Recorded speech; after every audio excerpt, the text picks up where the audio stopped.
चॅनलवर आलेले पोरीचे किती हाल आहे. तुम्ही बसा, तुम्ही आत बसा. आणि ह्याला काय नाही असं लावलं मी कुठे नाही तिथं. काय झालं बोला, तुम्ही पूर्ण बोला. शिस्तर ती म्हणती डॉक्टर बी नाही बोलायचं नाही पुन्हा बाहेर. तुमचा कोणचा माणूस म्हणतो पैसे आले पैसे तर असतं मी नाव काढायला असतं मी वागणं या लोकांचं. तुम्हाला डॉक्टरने या पेशंटना लक्ष्मी आहे मग आता कदरून गेलो आम्ही म्हणणं काय आलं की सिस्टर काय म्हणते पुन्हा दोन दिवस होत नाही पोरगी हाय हाय करायला लागली. काय फायदा आहे मग ह्या कामाला? कधीपासून आले? 4 दिवस झालं. 4 दिवस. कुठून आलेले तुम्ही?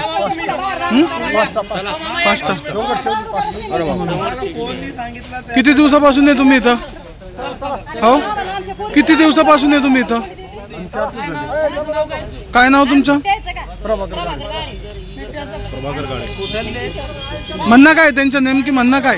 म्हणणं काय ते मुलाच करी नका हो.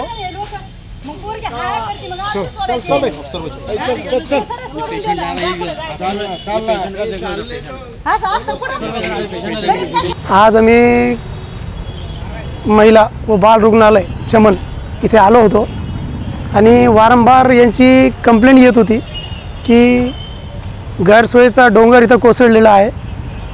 सध्या इथं प्रस्तुत इथं रुग्णालय असून इथं आलेले सगळे जे पेशंट आहे त्यांना गैरसोय होत आहे. इथं सगळ्यात मोठा व्हेंटिलेटर आणि ऑक्सिजनचा ऑपरेटर किंवा डॉक्टर नाही आहे.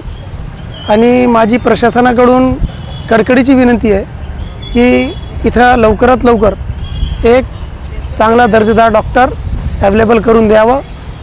आणि इथं जे गैरसोय होत आहे की इथले जे स्थानिक डॉक्टर्स किंवा नर्स किंवा वॉर्ड बॉय आहे ते बाहेरगावून आलेले, गावागावातून आलेले जे पेशंट आहे त्यांना ते म्हणत आहे की तुम्ही इथं काय सुविधा नाही, तुम्ही प्रायव्हेट हॉस्पिटलमध्ये जा, नाहीतर औरंगाबाद संभाजीनगरमध्ये जा. तर आमचं असं म्हणणं आलं आहे की इथं शासनाने लक्ष घालून इथं जे गैरसोय होत आहे त्याचा निवारा करण्यात यावं आणि तातडीनं याच्यावर लक्ष घालावं. नाहीतर आम्ही मोर्चे काढू, कलेक्टर ऑफिसला जाऊन धरणे देऊ आणि महाराष्ट्र मुख्यमंत्री एकनाथजी शिंदे त्यांच्याशी भेट घालून हे जे सगळं प्रकरण चालू आहे याला उघड करू.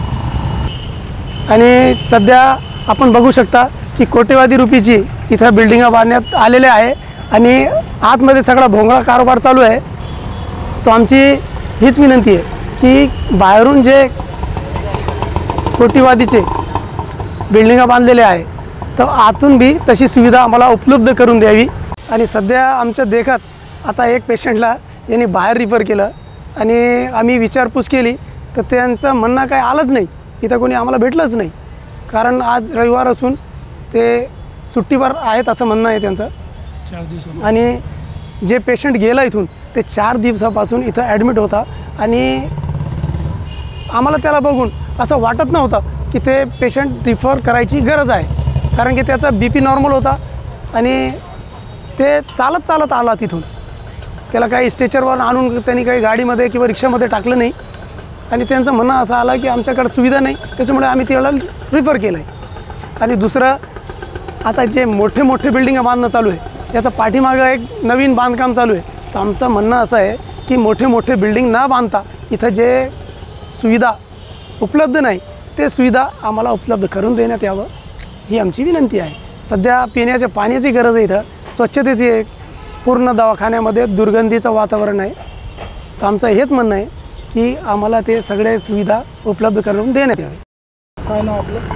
माझं नाव खान आमिर पाशा, शिक्षण सभापती, जालना.